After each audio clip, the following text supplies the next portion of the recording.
welcome to I Found a Weird Show. I'm Laura, I'm Beanz. And I'm Lauren. and we are finishing season 1 of the TV show From. We are on our last episode, and Lauren has lovingly done the recap this time, so she gets to lead us in this journey of the last finale. episode. Yeah, the finale. Yes. See, man, I cannot remember names of things. Penultimate finale. Who needs those words? That's fine. Yes. Thank you. Yeah, so the Yeah. finale. So, are you ready? Lovingly is a strong word for it, but I am actually pretty excited about this episode. So, yes, I am ready. I do want to have like 3 little caveats about this. So, first is this episode is all about Jade. I mean, some other stuff happens, but like it's not that important. So I will be talking about Jade a lot, and you guys just have to deal with that and support me in that because this is his best episode, in my opinion. The second thing is that this is kind of a long recap. The last couple that I did were like 4, maybe 5 pages. This one might be on the 6th page. So Okay. bear with me, but a lot did happen, and there were so many good Jade quotes that I just had to add all of them. And then the last thing is that I am running on 4 hours of sleep, so if I get anything wrong, it's not my fault. Don't blame me. You are forgiven. Thank you. Forgiven ahead of time for the many errors that I will make. But yeah, so I'm ready to dive in if you guys are. Yeah, absolutely. Yep. All right. So we kick off this episode kind of in a mirror to the first episode. Ethan is playing with his little finger puppets. And this time he is the one talking, and he's saying, as the characters, let's go to the tower. And Julie wakes up. She was sleeping next to him and asks him if he wants her to tell him a story using the puppets. And he says, no, he can do it himself now. And he tells her that his characters are trying to find their way home. So downstairs, Jade appears. Uncharacteristically, he bursts into their house without knocking and starts talking excitedly about how he's figured it out. He's figured out the electricity issue.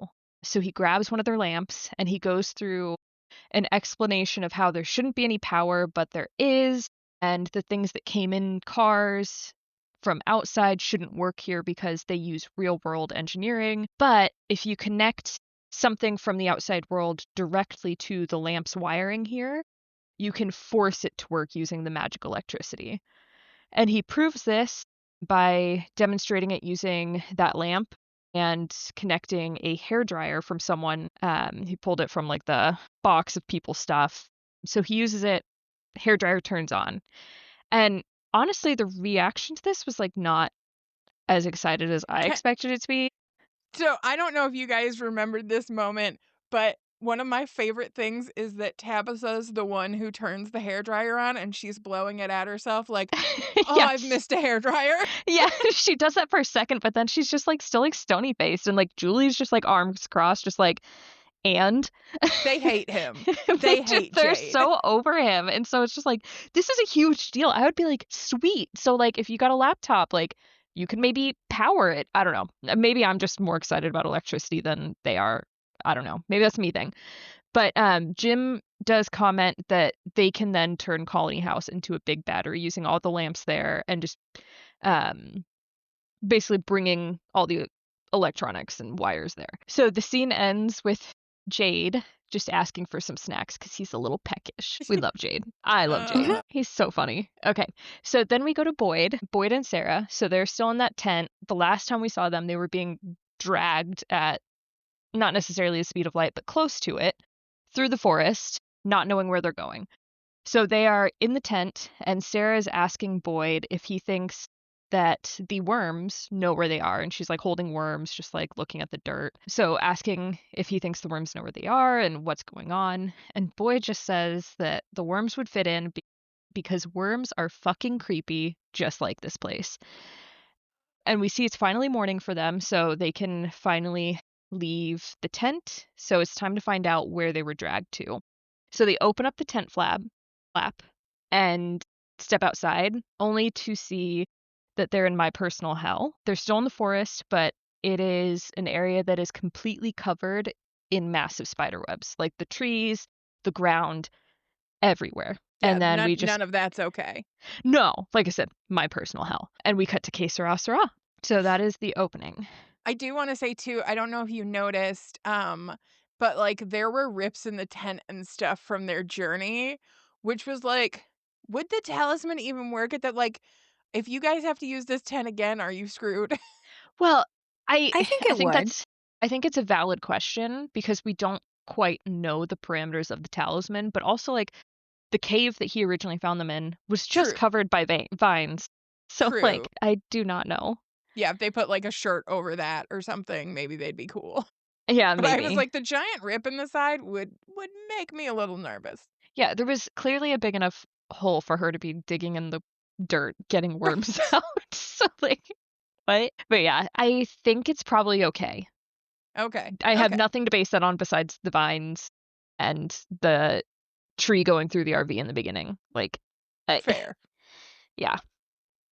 Um, but yeah. So now we are back with Jade, and he is in the diner basically talking to the entire town, and he is explaining, like, he's just finished explaining to everyone in the town his electricity discovery, and he's asking Teacup, who's Jim, to say what this means for them. And so Jim tells everyone that they need to be like stripping the wires from everything from town, everything that came from outside. So everyone has a mission, part of their quest, and they all scatter. So as Jade is leaving the diner on his stolen bike, Mhm. Julie leaves the diner, chases after him, and basically tells him that Jim has a name and Jade is an asshole for calling him Teacup. And Jade is like, "Oh, I see what's going on here. It's like a father-daughter thing. That's really cute." And she's like, "You need to cut out the teacup shit."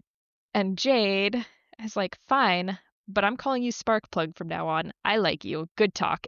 And just rides off.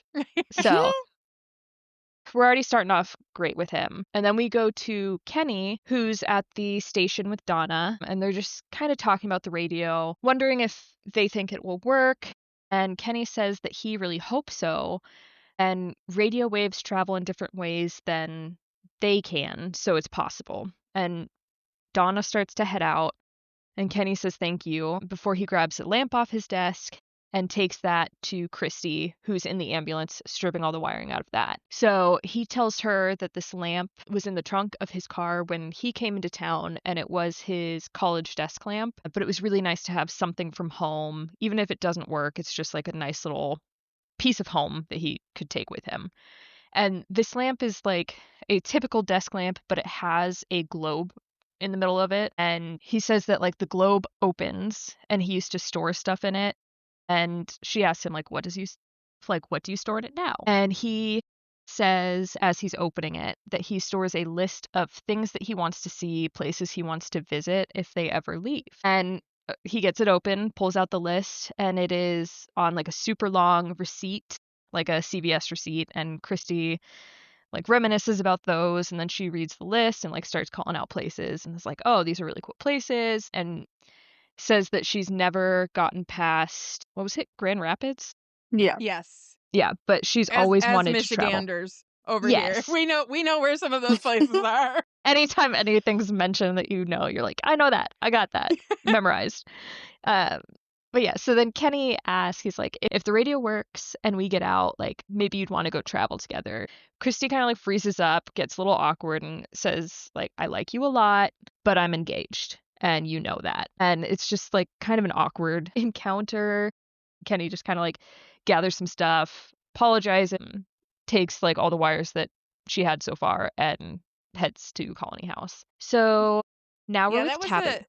that was a tough scene for them because Mhm. you know, they've had these like little flirts and things, and like I can see you kind of I get where Kenny's coming from, but I also get where she's coming from. Yeah. Yeah, I don't think there's like a bad person in this scenario. No. Like No. she has been away from her fiance for so long that like there is that question of like, did my fiance wait for me? Is she like moved on? And if I get out of here, like how are things going to be the same? Is that even a possibility? But also like she has made such a connection here, also with the expectation that she's not going to leave. So I think that that's just such like a hard Yeah. situation to wrap your mind around and then be like shoved into this. Well, maybe everything is going to be different than I expected it would be, and I do have to make a decision. Yeah.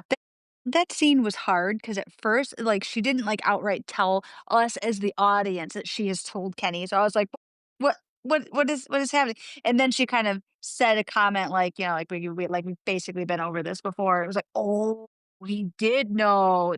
Yeah. See? Kenny, come on." But I also, like, I cannot blame him for that because, No. Right. like, there was always the assumption they wouldn't get out, and so it's just, like, you live in this pocket of, like, this is my life now, like, the people on the outside, they essentially just don't exist anymore, or, like, it's kind of like acting like they've died Yeah, because it's probably easier, you know, when you're stuck somewhere, it's probably easier to put them in the back of your mind right. because Like, that'd be torturous. you would be feeling guilty no matter what. Mhm. Yes. There's has to be so much guilt on both of them because, like, I can't imagine it would feel good for him to be like, "Oh, I've fallen in love with this woman who has a fiancé." Like, I would assume that he's like, "I'm not trying to take over her place," but also, like, you can't help that, and Right. again, you're in a situation where you don't expect them to reconnect, so, like, yeah. And Kenny is definitely the kind of person who cares about that. Yes. Mhm. Like, some people Yes. would be like, "She's gone. She's not here. You Yeah, know, it what doesn't think about matter. me?" Where Kenny would care. Yeah. Kenny cares because he's her friend, and that's what she cares about. Yeah. Yeah. And he's just that he's very empathetic kind of guy. He Yeah. is. Great character. Yes. Yes. All right. So now we're with Tabby, and she's looking for some sort of tool to break through the bottom of the hole because last time we saw her digging in the hole, she had reached like a hard surface. So they thought they were at the bottom and the shovels are not working on it. So Tom, who's the bartender, he's showing Tabby a shed with like a bunch of different tools in it. And she asks him, why aren't you working on the tower with everyone? And he just kind of says, like, I've seen a lot of people with a lot of big ideas, and they all have one thing in common. They always end up at the bar. So he's kind of like, it doesn't matter. Like, none of this is going to work. I don't want to waste my time doing it. Which, like, valid. You've been there long Yeah. enough. You've seen a lot of stuff not work out. I get it. So then we see Tabby finding a pickaxe, and she takes that with her to go. All right. So now at Colony House, and we see Ellis still in his sling. He finds Fatima, who's working with like a group of people working on the wires, and he asks to talk to her privately. She goes with him, but like she's somewhat reluctant about it. She seems like she just wants to be working on the wires, and like the last conversation they had was like the whole like what are we when we get out of here situation. So like I think there's just like a little bit of an awkward tension between them. But she goes with him and they head out near the greenhouse and he says like this is the spot that I saw you for the first time. So we get like a little story time from his perspective about seeing her driving around in her little Volkswagen Bug for hours.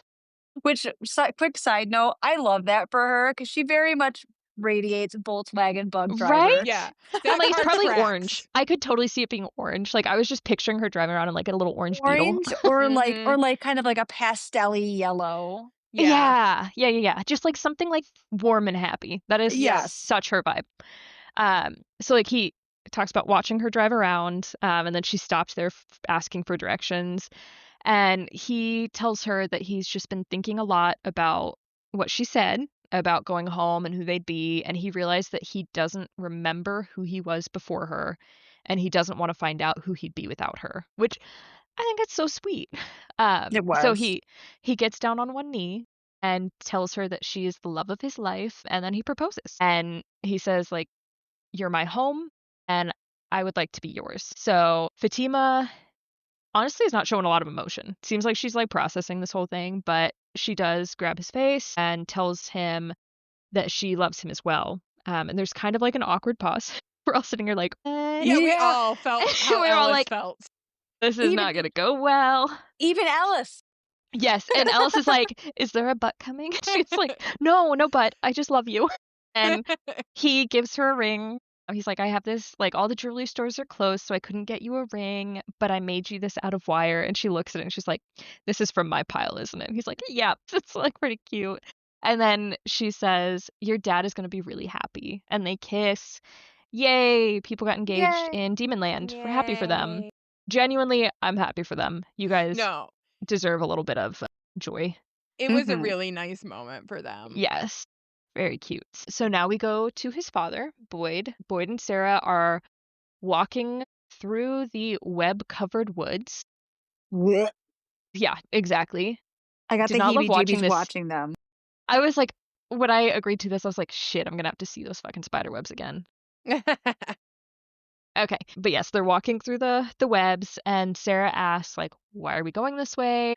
Boyd even hear her when she said the voices said it was a mistake and they shouldn't be doing this. And Boyd brings up, honestly, a great point of like, there's no way to know which way town is, so this is kind of the only way that they can go because they know that there's a light in this direction, so maybe there's people there, and if there are people there, maybe they can help them figure out where they are and like what's going on. And Sara says again that the voice this time was different, and she asks who Mr. Fish and Loaves is. Boyd says like, it's me. I'm Mr. Fish and Loaves. It's a nickname from my time in the service. And she asks him if he thinks that it was Abby and if she was trying to send a message to them. And they just like continue arguing about this for a bit. And then suddenly we start hearing a woman calling for help. And Boyd has clearly heard it too. He stops arguing, turns, starts like running into the forest towards the voice, and it turns out Boyd is the only one hearing the voice because Sara follows him, but she's like, who are you talking to? Because as he's going after this voice, he's saying like, who's there? Trying to figure out who it is and like if they're okay. So he continues following the voice, and it leads him to a big tree covered in big webs. And he is far braver than I could ever be because he starts like pushing through these like huge spider webs. Mhm. Disgusting. Yeah, And no, couldn't be me. no, I'd be like, oh, you know Sorry. what? No one was calling for help. I didn't hear anything. Let's head back. Yeah, nope, sorry. If you're in the webs and you're crying for help, you're gonna die. Sucks. Do Sucks for we you. have fire that we could For burn you. this all down with? Yeah, maybe that would help. But yeah, Boyd like pushes through the webs and he sees like up against the tree. It looks like it's Abby covered in Yeah. webs, almost like Frodo style, but awake and like crying. And well, I say awake because she's crying, but her eyes are closed. And then when he gets closer, he's like, what is going on? But like she suddenly opens her eyes, screams, and grabs Boyd. He freaks out, starts backing up, steps on some of the webs, and like they break apart and spiders erupt out of this. And like V said in the moment, she's like, and sorry, V is Laura. Laura said, they are not massive spiders. Yeah, I did I warn you. disagree. There are no massive spiders. These spiders are the sizes of tarantulas. I do not think that those are massive spiders. I was thinking like human-sized spiders Yeah, are yeah, massive like, spiders. and I did make a note, like maybe these are not man-sized or car-sized spiders, but like still fucking huge. And it just confirms that they're just in Australia. Yeah, They're not in a demon land. They're Aussie just in spiders. Australia. But I Yeah. think the Aussie spiders are bigger than the spiders that Mm. bit. Okay. I think Most of so. the spiders were like normal big spiders, like normal USA big spiders, but there were a couple that were big tarantula sized, Yeah. scattered in there. But yeah, so these spiders erupt out of the ground and run straight for Boyd, climb up him. He is covered in these spiders and he's like ripping off his clothes. They start biting him. We get a horrible shot of him pulling one of these spiders off of his chest, and it is like Ugh. mid bite. So he's like pulling it out, the skin horrible, horrible shot, but also a cool shot. And as we're doing this, like, I'm kind of wondering, can Sara see these spiders? Because like he's backing up towards her and she just kind of calmly asks, like after he's gotten all the spiders off, she just Well, calmly asks, like, what'd you see? she does take one off his back. Yeah. She So did pluck one off him. yeah, which Oops. like again, he's lucky he had Sarah with him and not my ass because I'm not taking that spider off of you. I'd grab a stick and just start like hitting him, like, Yes. see if this helps. Sorry. Yeah.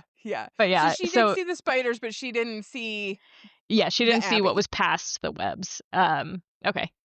So yeah, she asked like, what did you see? And he just responds nothing while like looking back at the tree. So more secrets. And now we're back at Colony House. They're getting the tower built, getting excited at the idea of being able to maybe finish this today, which seems ambitious. I feel like it's just a lot to finish building it and try to transmit things in one day, but that's just me. Jim and Julie have a little moment with him, telling her that he's there if she needs him, and Ethan walks up and says that he wishes Victor was there because he'd love this, but Victor's probably off doing his own quest, and it's likely pretty important. Victor's got his own part, while this, the tower, is their part. And his dad is just like, cool, sounds great. Like, okay, at least you're like focused on something, I guess. But also, we haven't seen Victor in, what, like Yeah, 2 episodes a now? couple episodes. But, like, also Jim needs to soften because Victor saved Julie. Yeah, and I didn't get the impression that, like, Jim was I like, "Oh, Victor again," but he was just like, "Okay, cool, talking about quests again, like, there's well, my crazy child." I don't know, because I do think Jim is pretty sick of hearing Victor's name because of Well, Jade. probably, yes. That I would not put it past him, but, like, in this scene, like, he wasn't like, "Ugh, Yeah. Victor." He was just like, "Got another quest conversation, okay, buddy. Back to My the son tower." is a little obsessed about things, not like Yeah, his father at all, of course not. Jim would never hyperfixate on something. or his mother in her hole, digging a hole in the basement. Ethan's probably just like, "Yeah, my parents are crazy, it's totally fine." Like, Yeah, like, I fit They're in this crazy. family I'm allowed. perfectly. right, Julie's the only one that's not, like, losing her mind right now, and she does not smile at all this episode, so maybe it's connected, I don't know. Um, but yeah, so we go back to Sarah, and she's just kind of, like, following Boyd, who is climbing through the woods, and he's going through it. Sarah's, like, asking to look at the bites, and he's just crashing out. Like, going off about how there's no way out. This fucking place makes you think you're doing the right thing and then takes it away. Like, he just, I think, has lost any sort of hope that there's a way out. Like, anything they try doesn't work or they just get pushed back. Like, and he starts talking about how this place is feeding on their pain, and he starts yelling out to the forest to, like, take his pain, feed on it. And then he collapses. And he's just like, I'm not feeling right. And something's going on with the bites, we assume. Sarah tries calming him down, and trying to get him to, like, keep moving towards the light like he wanted to earlier, um, and says, like, "You gotta do this if you wanna see your son again." And she gets him up, they continue on, but, like, we can see a storm is coming in, like, things are just getting darker, clouds, something's happening. Beans, weather has finally happened. Yes, Yes. weather has happened, although it did 100%, well, I guess not really. It didn't really disprove the No, it weather has is not looping disproven. Nope. because later in the episode, I don't know if you've said it or not, because I don't think you have. No, it's later, it's later. They talk about the Yeah. storm, Yeah. but it's so it doesn't hasn't disproven my weather is looping theory No. in my pocket universe. Where's my conspiracy guy? Yeah, yeah. No, it's not disproven yet. It's a potential option. We'll keep it on the Weather table. happened. Weather But happened. weather of some type is happening. Okay, so we're at the colony house again. They're, like, using a pulley system to get this antenna. They've built the tower. They're just, like, trying to lift it up onto the roof. And Jade is headed out the front door. He's grabbing the bike to leave. Jim sees him and he's like, "Where are you going?" And Jade says, like, "Oh, I got to go get more wire, another batch." And Jim calls him on this and says, like, "No, that's not right. They already brought up the last batch, so what are you doing?" And Jade is just like, "Fine." He comes clean, says he is going for his rolling papers, but, like, nope, not actually rolling papers. He's going for his rolling paper because it's the last one and he's been saving it. And as he's on his bike rolling away, he's like, "Is that okay, Dad?" And then yells from the distance, like, "I know how offensive you find my proclivities." I am adding that to my list of favorite quotes from him, and will be trying to say that randomly whenever I can. And of course, Jim is just so fed up with him and is just like, "Whatever. Like, I'll do this by myself without you." But yeah, I love Jade. He's so funny. So, sorry, were you gonna say something? Well, it's definitely not the first time that Jade has bailed on Jim in a critical No, moment. So it Jim's is kind of not. like, okay, well, same old then. I think he's just like, "I kind of expected this to happen." So, like, Yes. again, whatever. Can't even, not really even mad at it. Just like, yeah, whatever, go. Yeah. Yeah. So Jade makes it back to the house that he shares with Kenny and Tian Chen, and he finds her at the altar that she has for her husband. She's praying, and he walks past her to go to his room, says, like, I'm just here to pick something up, and then slowly, like, backtracks into frame. And he looks at her and is just like, we might be getting to go home soon. Like, that's pretty exciting. But she's like really not feeling it, and he can tell that. So he starts to tell her a story about his childhood, and he says like that he used to grow up, or he did grow up in France with his grandmother, and she died when he was 12. He then had to return to the States to live with an uncle, and he had to fly alone because there was no one there to, which means there was no one there to like go with him or watch him or anything. So he's by himself. And he said he really didn't want to go. He didn't want to leave France because she didn't have any other family that lived there, and he didn't want to leave her alone even though she was dead. So he was crying at the airport, and a nice lady got him a drink and just listened to his story. And this woman said to him, "They come with you when you go." So he looks at Tian Chen and says, "Don't be sad. Don't feel guilty. He will come with you when you go." And this was just such a sweet moment between them. And you can see that like it really hit with her because she's just like very emotional about it and asks him if he will pray with her. And so he just joins her at the altar. He completely abandons his plan to go get his rolling papers. And I love this scene. Their relationship is my favorite one in the entire show. Everyone else, if they die, like I would be sad. But like these two are my people. I love them. Yeah, no, I mean, I teared up. I mean, because Oh, she yes. tears, she's starting to, like, she's trying to hold it back, and then she, like, lets it go, and they have the hug, and it is just so, like, I'm not crying, you're crying. It's right. The storm Literally, will I was come watching early. watching it the second time. I was like, damn it, it's still getting to me. But like also like two things to note. During the scene, he is wearing the best t-shirt I've ever seen anyone wear in this show. And it's just like a dark t-shirt with just kittens on it. Just like a line of kittens. It's so silly. I loved it. And it just was like so funny juxtaposed with like this like deep emotional thing. It's just him and his cat shirt. That and then also like I think the scene, and like mainly all the ones with him and Tian Chen, like say a lot about him and that he's not as oblivious as like everyone kind of thinks he is, because like he cannot read a room in any situation unless it's with her, and then like he is just so tuned in to like her emotional state and just like helping her out. So it's very interesting that like he's really got more depth to him than just like this annoying piece of shit for lack of Right. a better term. But like yeah. I I wonder if, in a sense, Tian Chen reminds him of his grandma that he lost. Oh, I think she does, And I Yeah. think definitely. that's why he's so in tune with her, because it's like, I know this energy, this is maternal Right. energy, and I'm vibed in with it.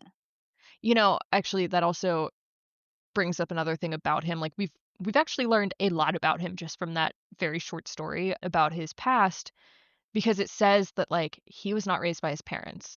He Mhm. doesn't even mention his parents. Like he went from living with his grandmother for 12 years to an uncle that he Yeah. probably didn't know very well. There was no other family in France. So like he's probably like got a very lonely childhood. And maybe that's why he's just again a douchebag.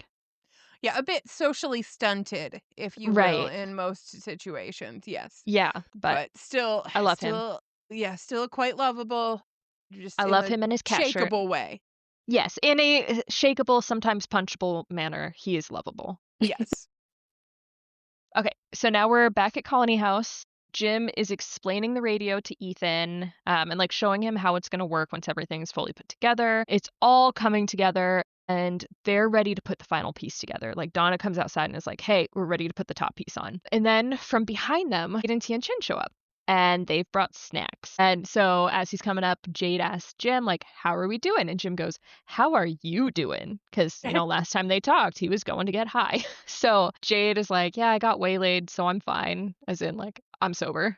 And they kind of like have a cute moment. Like Jim's just like, "All right, get up on that roof." And but they're like both like smiling and just like not mad at each other for the first time in a while. I think the energy for everybody is, like, pumped about this tower, Yeah. so it's like, "Look, I'm annoyed by you, but, like, I'm not gonna let that like, you're not gonna harsh my vibe, dude."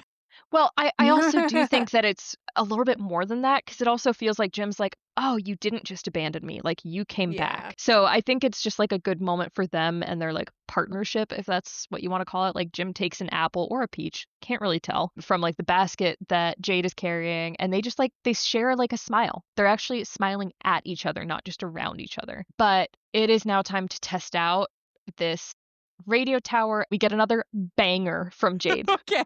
He walks into the house carrying his, like, basket of snacks, and he's like, "All right, ding dongs, it's almost time. It's almost go time. Anybody fucks this up, you spend a night in the box." And Donna just comes in and is like, "No, no one is going in the box." And Jade is just, like, still, like, throwing the basket down, like, "Here, have at it."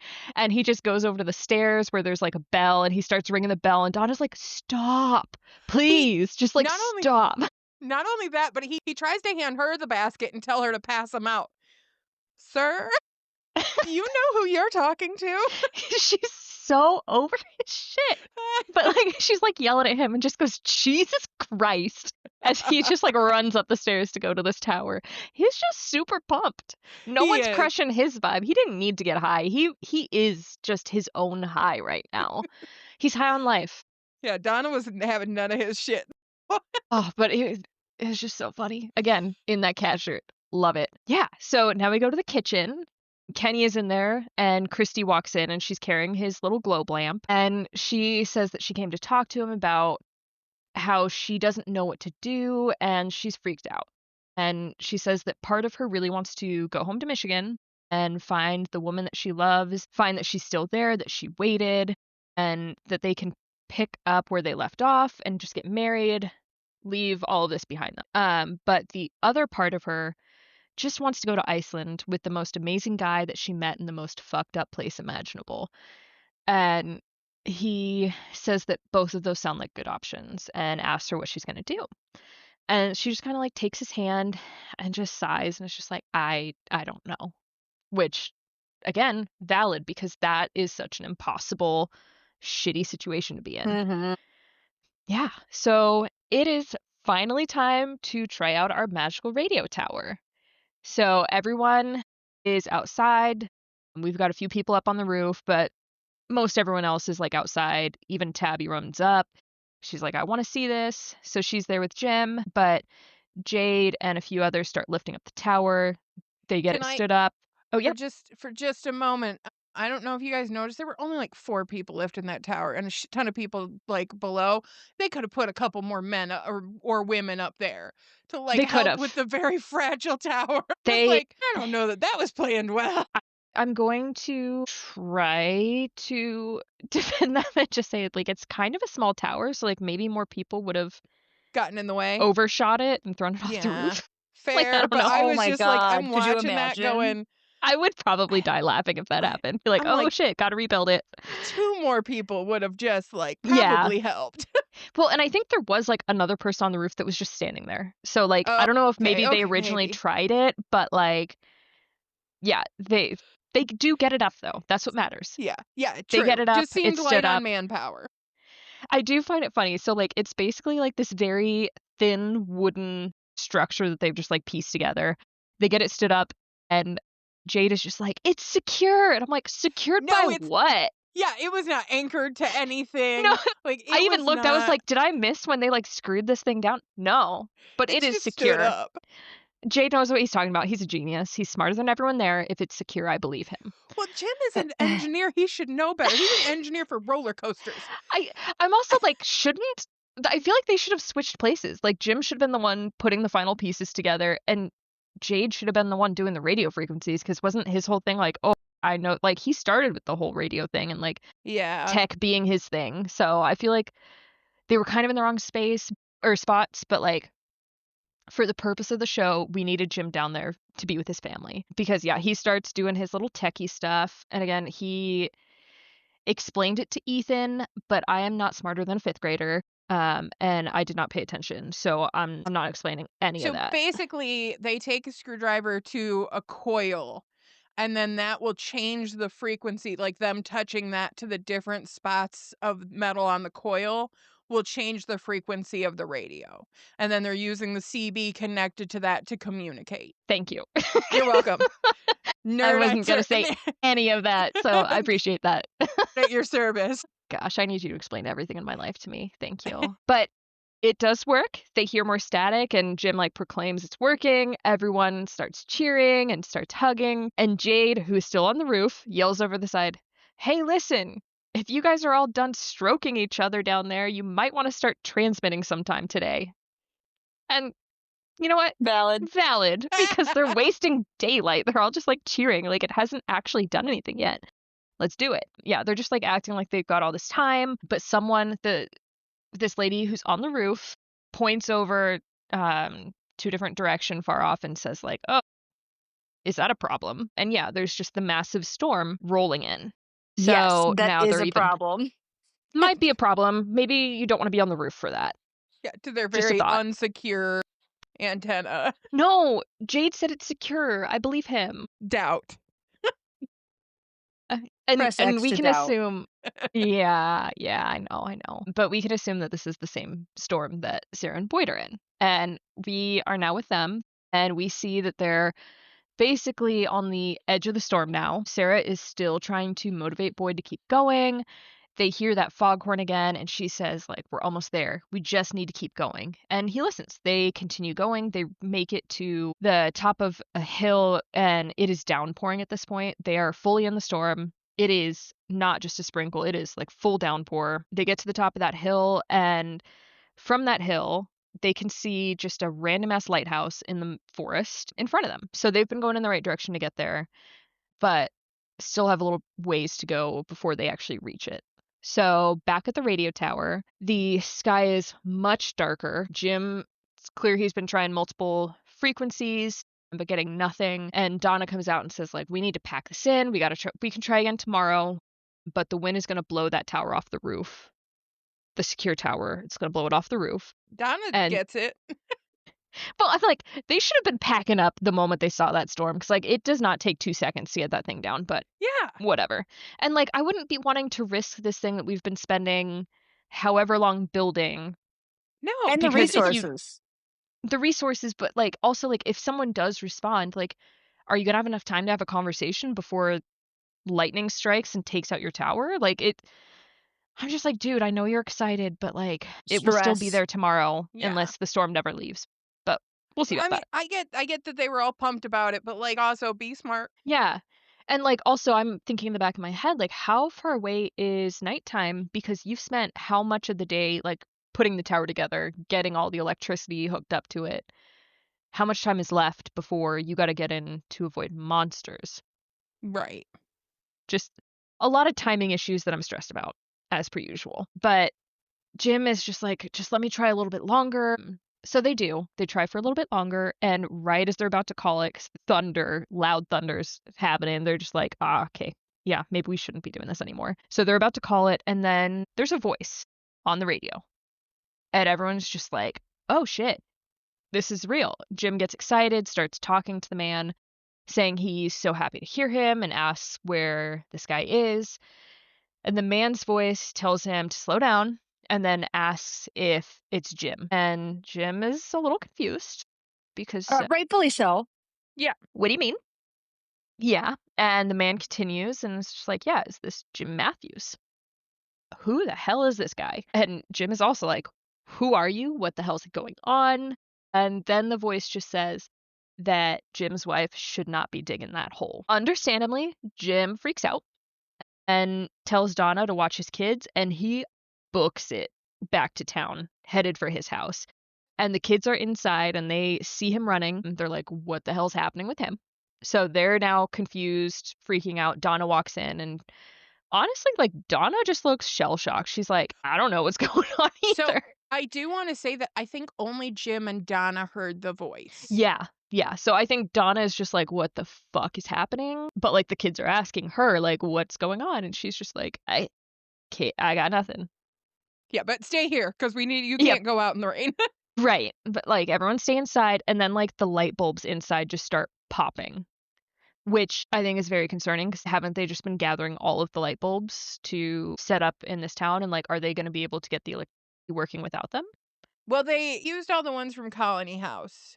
So Oh, they that's true. I guess there's used still yeah, some, like, in the diner and other places. yeah, Yeah. Still concerning, though, because they need their giant battery and probably won't be as easy to do. I don't know. right. I We'll think find that that out probably. I think that this might be the last of the ability to power the antenna. Yeah, one and done, Plus, I I think that guess. thing's coming off the roof in the I storm, wouldn't wanna be trying it truthfully. anymore anyway. I'd be like, This ain't safe. Yeah, This man is not going to save He us." knows too much. But yeah, also, while we're talking about, like, the voices on the radio, just, like, if they had reached someone on the outside, what good is that gonna do them? right. Because, like, all they can do is say, "Here are our names. We are the people that are alive. We don't know where we are. We don't know how we got here. We don't know what triggers this fallen tree. Hope you believe us that we're in some mystical place." I do think though, because like if they actually got somebody that wasn't like part of this place, because I imagine that's what that thing, whatever answered them was Yeah. part of this place. But if they got somebody outside of this place, I imagine that these people, when they disappear, they are like missing people. So if you Yeah. were to tell them, hey, this is my name, I'm not missing, I'm in this place or whatever, and this is my family, and you gave them names, like they could look it up, but like, But what is the point Well, yeah, if besides you telling if people. you remember when they were talking about the radio idea in the beginning, they basically called it Schrodinger's cat. Yes, and I totally that I'm still saying, what is the point, though? It basically Because to you're say, "Hey, giving we're people hope, not dead. Please look for us."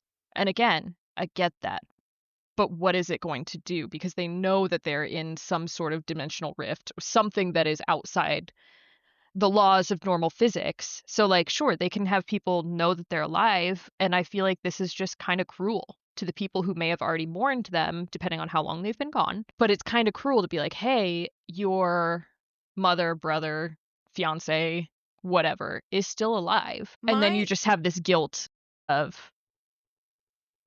yeah, But yeah.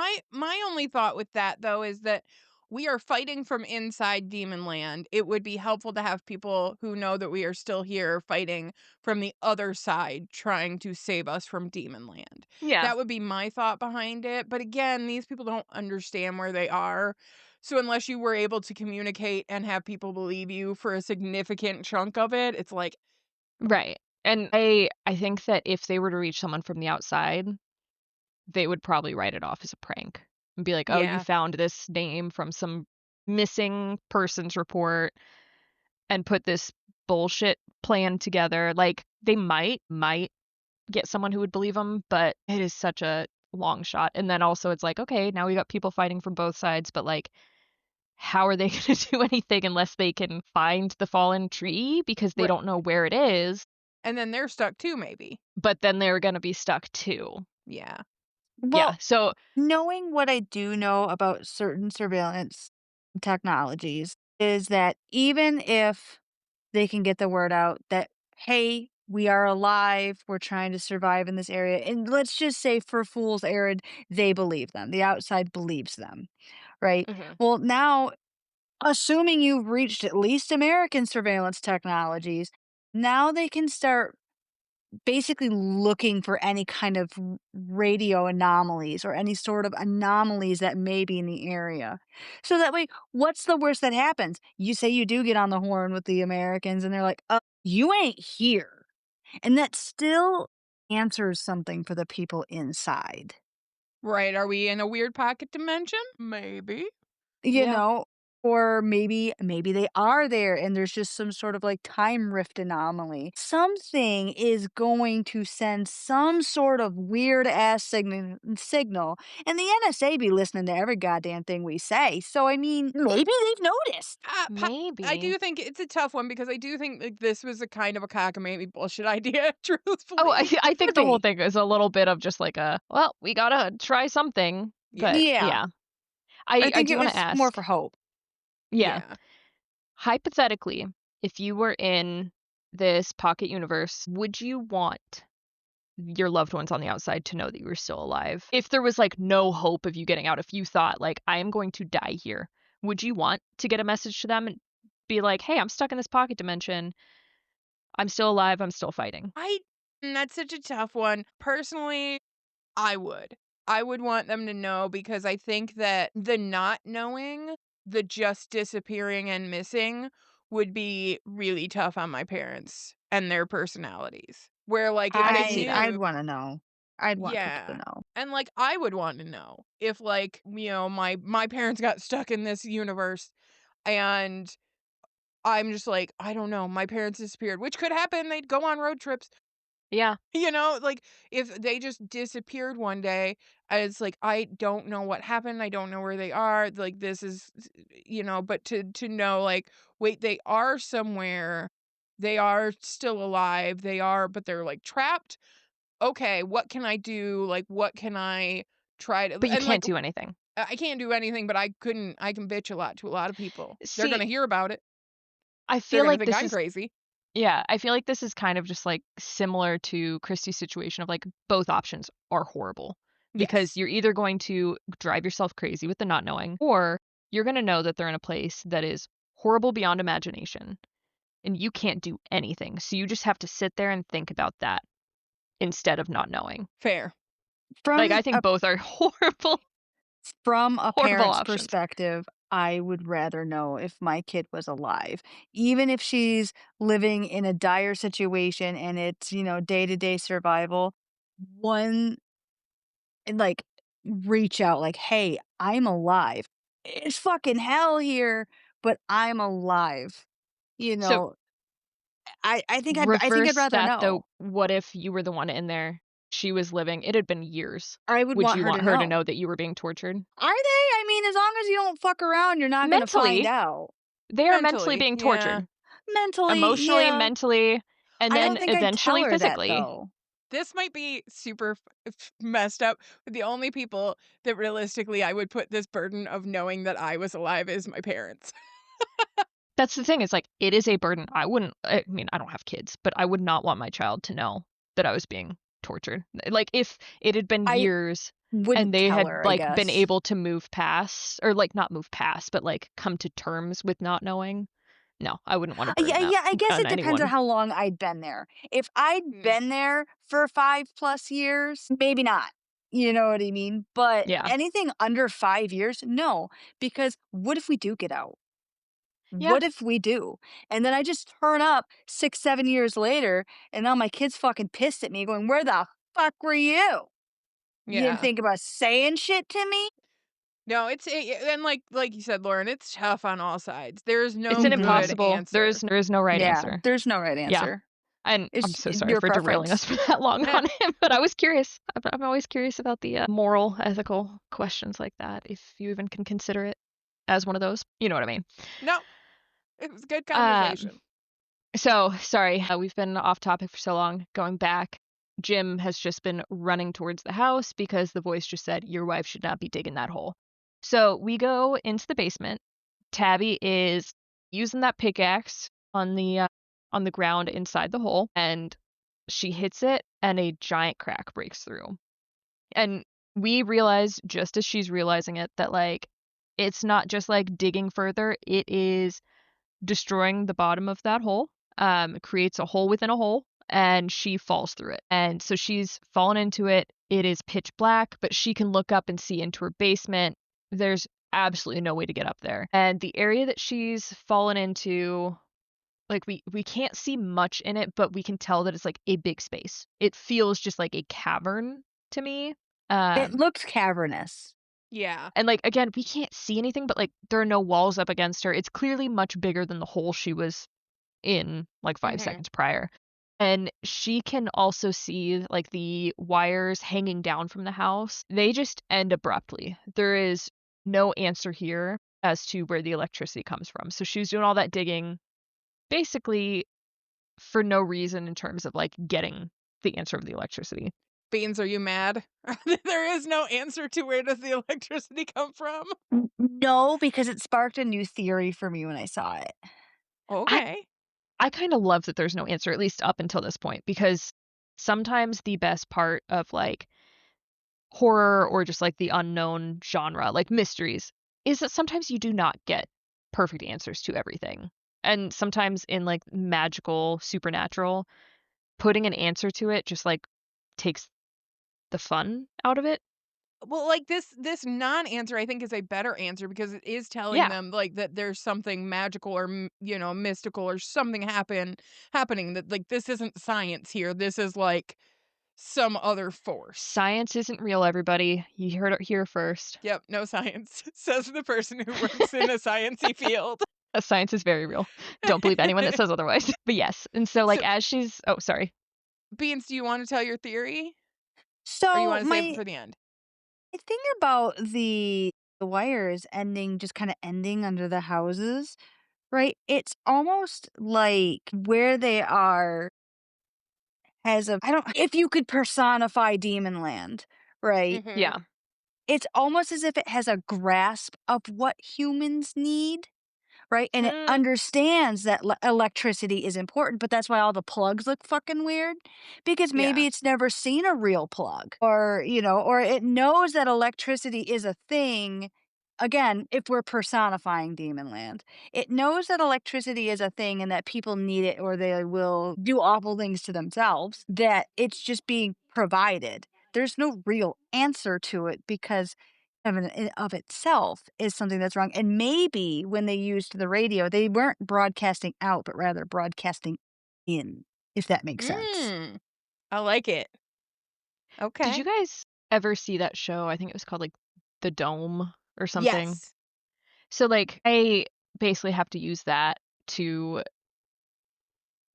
theorize like about this place that we are in of like, oh, maybe whoever, if someone created this place, demon, whatever, did they just like pick a middle America town, whatever, basically just like pluck it out or just like copy it from somewhere, like using kind of like a dome theory? Are there like boundaries like that? And like it's like a copy of that. I'm going off the Yeah. rails with this theory, Yeah. but it's No, like a no. copy of this place. And so they copied the wires going down into the ground, which in whatever town they copied would have gone to like underground power lines, whatever. But also, like, this seems like too old of a town to have had underground This wires. is I don't know. but this is like I, an AI version of the town, Yeah, like, I where it's guess not so. quite right, but, Something like isn't yes. right. And like, if they copied it, they didn't know that inside those wires should have been the actual wires. Like, they just copied the rubber outing. yeah. Right, So because it's I think if Demon Land is an entity of itself, or whatever created Demon Land here, right? It has a basic concept of what a town should be and a basic concept of what runs a town, but it doesn't have any of the inner actual workings. Like it doesn't know how Yeah. electricity It's works. just like, oh, It just it's a does. lamp. It has something coming from it to the ground. You flip a switch, it It's turns on. That's yep. the only mechanics that they copied. So I've recently been getting info dumped on about Warhammer, and there's a race inside of Warhammer that they're orcs, and if they can imagine it, it is real. So, and Hmm, it's kind of giving that same energy, like everything goes faster because it's red, because they think red means faster, so it goes faster because it's red. Like that's Interesting. kind of the energy that the electricity, the wire ends are giving. Like, I don't know how electricity works, but here's electricity, because if you don't have it, then you don't have a town. Here's right. electricity. Yeah. Nice. I like it. All right, so we're actually like somewhat nearing the end of this episode. We're pushing through, we're getting there, but we are still with Tabby in this new cavern. And so as she's looking up this hole, kind of just going like, "Oh, what the fuck?" kind of look. We see behind her a light appear in the dark, and in my mind, I'm like, "Oh shit!" I was scared. But I was so scared. I was like, "She's about to get murdered." I didn't actually think she's gonna get murdered, but I was like, "A jump scare's coming." And then she turns around and we see like, oh my God, guys, it's Victor. It's our boy Victor on his quest. He's just like, hey, you're here. He said you'd come, and explains to her that the boy in white said that she would come and he should wait. So he did. And then he's like, but we need to go because it's not safe here. This is where they sleep. Yeah, I That don't need to answers a hear any more. question. He That Yeah. said that, answers and I another got question. so uncomfortable when he said that. I was like, oh no, get out. The moment he said it, I just started looking into the darkness behind them like, are we going to start seeing the shadows move? But Like, I don't like like this. They need to move. They need to get the fuck out of there. How creepy is that though, that, like, in the daytime, they are literally just underneath the town in tunnels or, like, underneath the Horrifying. houses. Yeah. Absolutely horrifying. Also, like, it makes me think when Boyd first arrived, they were hiding in holes in the ground. So, like, Mm, clearly this cavern was very deep because Tabby had to dig a giant ass hole in her basement yeah. to reach it. But, like, that's horrifying because what if they broke through their little hidey holes? Right. Right. But yeah. So, yeah, it's disturbing. But, like, they had to be somewhere. So I guess hole in the ground works. But after he says this, Victor uses his flashlight to show Tabby the walls, and they're just, like, covered in what look like cave drawings, and he says just, like, "They draw too." And so we see, like, all of these little, like, stick figures, just, like, a bunch of drawings, like, forest, and then there's also the symbol that Jade had seen, so we see that, and then as they're looking at this wall, rubble starts falling from the hole above, and it's, like, very clear that part of the house is, like, kinda caving in, and Victor just pulls Tabby, and it's like, "We have to go now." And then we see at the house, Jim has just arrived, and he, like, stands over the hole because the hole now goes from the cavern below all the way up through the main floor of the house, which I thought was kinda weird because it was just kinda like a hole shape in main floor of the house. I'm like, "Is that Yeah. how that would have worked?" I don't think again, I don't think science is real. No. So I think that, like, this might be the place being mad. Yeah, it's just like, "Okay, you want a hole? We'll give you a hole." Right. Mhm. Well, Yeah. this is why we can't have nice things, because you dig holes in the basement. I'm not gonna give Right. you a nice house if you're gonna dig holes in my basement. "Yeah, we're gonna take this whole house." I am like, "Jim, you gotta leave that house because clearly that whole thing's coming down." Yeah, there's structural issues here. Yeah, I have some concerns. We need to get OSHA in here. Not that OSHA would be involved, but we have a history of calling OSHA on each other. That's right. We wanna make sure things are OSHA safe. This house is not OSHA safe. No, no, no. You need some railings around the hole, please. Thank you. All right. So in the woods, Boyd and Sarah are still walking in the rain, and he tells her that if she doesn't leave him, they will both die. So he's saying, like, leave me behind, keep going. And Sarah says, absolutely not. She's not leaving him, and they can do this. And I gotta say, this whole episode, I did not think of Sarah as that bitch once. She was Yeah. actually a decent person, Yeah. and it really annoyed me. Well, and I do think again though, like Boyd said when he removed her handcuffs last time, he's like, "I've seen this place make good people do bad Yeah, things." I know, and it's like, "Shit, redemption arc already? Fine." And so, like, as they're walking or not walking, he's on the ground. As they're talking, Sarah hears a voice telling her to look up. She looks up, and there's the boy in white, and he is there telling her that Nathan was right. This place is angry now, and they need to get inside. And if you remember, a couple episodes ago, she said Nathan had told her that he thinks that if they push too hard, this place will push back. So Mhm. this storm, the radio tower not working, like clearly this place is pushing back. So they need to get inside, and he points to a faraway tree and says, "Get in there, you'll be safe there." So immediately she's like, "All right, bet." She tells Boyd, "Get in that tree." He's like, "What?" But she says, "I'll be right behind you," which we've heard before. Yeah. Mhm. Don't love hearing that Trauma. when we're talking about faraway trees. But Boyd is just like, all right, okay. And he goes in, and suddenly he is transported to a tiny space, and he is alone. It looked to me like a chimney. It's like a small, like 2 by 2 square space with stone walls, and it seemed very tall. So it just screamed to me chimney. Yeah, chimney or well kind of thing. Yeah, yeah. But he is completely alone, and he is screaming for help. And now we are back in the diner, and we can see that it is raining outside. There's no one around because they're all at the colony house. But one of the little table jukeboxes starts playing what I would call a fuck you song to everybody. It is Everybody Knows This Is Nowhere by Neil Young. And the lyrics are basically talking about wanting to go back home and take it easy, which no one is doing in this moment. And then we see through the window in the downpour, a bus is pulling into the Like a parking lot. Greyhound Yeah. bus, like one of those Yeah, Yes. it is a touring Grand buses. Rapids runner. Grand Rapids, so Michigan. Again, which I'm like, holy shit. That just seems like a coincidence. Is the fiancé on this bus? That's what I was But thinking too. I was I like, "Do don't know. you think that she's Do there?" you think this place would do that? Because I do. My question to you guys was gonna be, do you think anybody that Christy I knows is think on that bus? I think there's definitely gonna be someone that she knows on this bus. Because why else would it be Grand Rapids? We've Yeah. heard Yeah, Grand Rapids mentioned specifically. in Michigan twice this episode, and then just, like, a Grand Rapids bus shows up? Nah, it's not that much of a coincidence. We don't believe in coincidences in Demon Land. Yeah. All us Um, Michiganders know each other anyway, it's fine. right.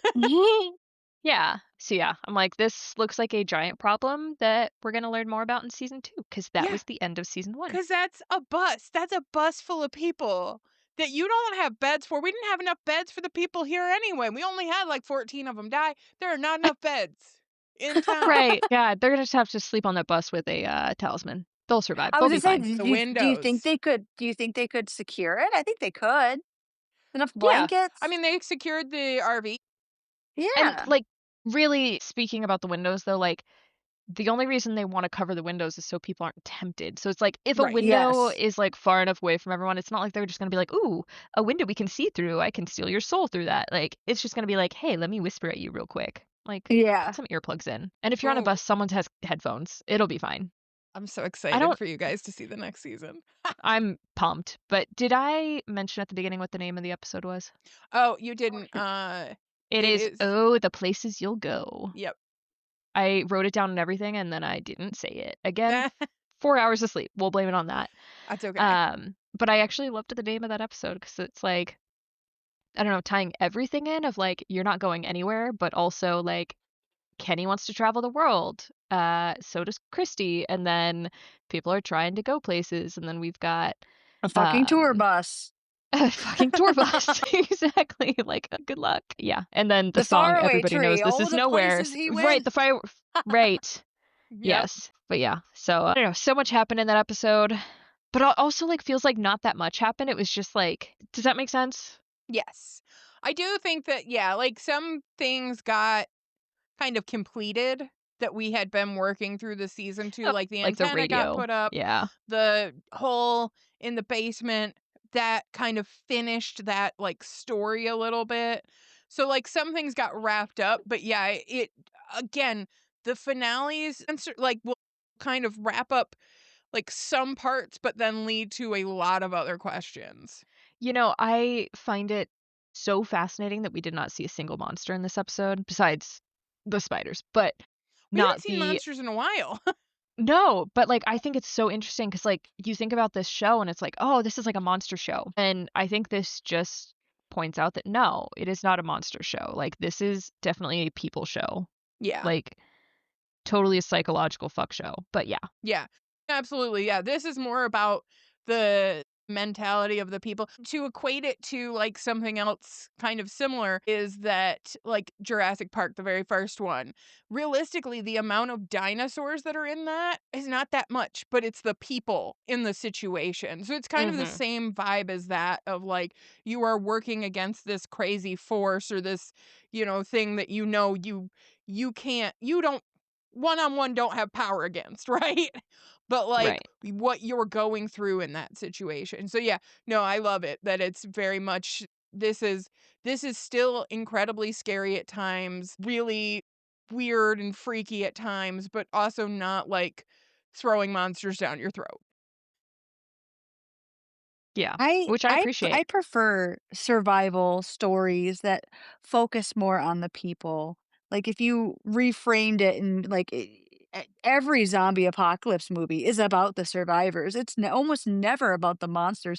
Very few of them actually focus on it, like Resident Evil did. But Yeah. like Mhm. most of them are about the survivors and how they are making their way through whatever hellscape they're in. Yeah. Like The Last of Us got pretty Hmm. dragged by a lot of people for not having enough zombies, and it's like, it's not about the zombies. We're It's not we're not. not here for the zombie. I mean, let's be real, I'm here a little bit for the zombies, but Yeah, they have to be a part of it. That's the thing is, like and that's, like, with this, the monsters are a part of it, but they're not, like, the main focus. and I Yes. will be upset if we don't see them for, like, 4 episodes. Like, I do need a little bit of the monsters, and that's coming from me, so I'm sure that We will see them soon. Well, it was getting to be nighttime and there was a bus full of people Yeah, in the end of exactly, this, yeah. so, like, I assume we're gonna see some How are in you gonna the get a bus full of people to listen to you about especially since no monsters? one's at the diner, so, like, does anyone know that they're there? Also, Jim is in a house with a giant hole in Oh, the shit, I forgot floor about Jim. Mhm. and a not OSHA approved house. I'm just saying this would be the perfect time to see these monsters scale out of a hole. True. I wanna see them climb.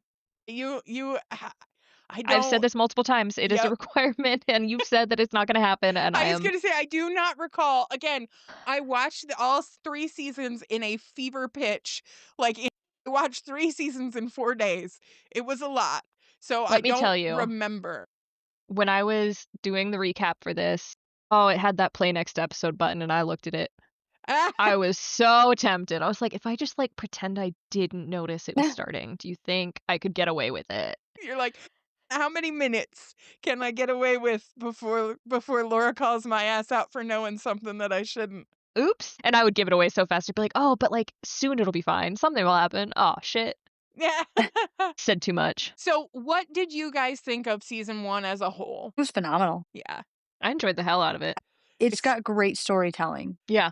and it It does enough questioning, like, making you question things without making it so frustrating that it's like, "I don't understand this, I need to leave." It's, like, just the perfect amount of, like, "What the fuck is happening?" Mhm. Right. And I think that the actors are amazing in this show too. Like they I'm sorry, that just reminded me of the review that you read that was like, "The acting is horrible," and it's like, Yes, "What? I know. What show were they watching?" We were reading a review very early on, I think to like the 2nd episode or something, and Yeah, it somebody was like was the first real day that we were mad. doing this, yeah. They were like, "They're dragging this on. This could have been a 2-hour movie, blah blah blah. The actors are awful." And it was just like, "Okay, I I mean, like, disagree." I haven't seen the next 2 seasons, and we know that a 4th is coming, and we know that some shows, like, outlive they push it too far, but I would be very displeased if this was a 2-hour movie. Oh, me Yeah. too. I feel like there's, like, too many storylines, like, just we have too many characters to learn about. No, it definitely is better as a series. Yeah, and as somebody who has seen it, I do think it continues to grow, and the next 2 seasons are just as good as the first in my opinion. So, like, it's just giving us different questions, and, like, it keeps evolving with it and exploring the place, and, kind of everybody's still on this same path, but, like, trying to figure out what the fuck. But now they've answered some what the fucks, but now they've got more. Yeah. Yes. So are you ladies ready to watch the first episode of the next season? I don't even know what you're asking that question. All right. Well, thank you everybody for hanging out with us and listening to us recap that last episode of season 1 of the TV show From, and we look forward to continuing on this journey. So thank you for listening to I Found a Weird Show. See you next time. Bye. Bye. Bye.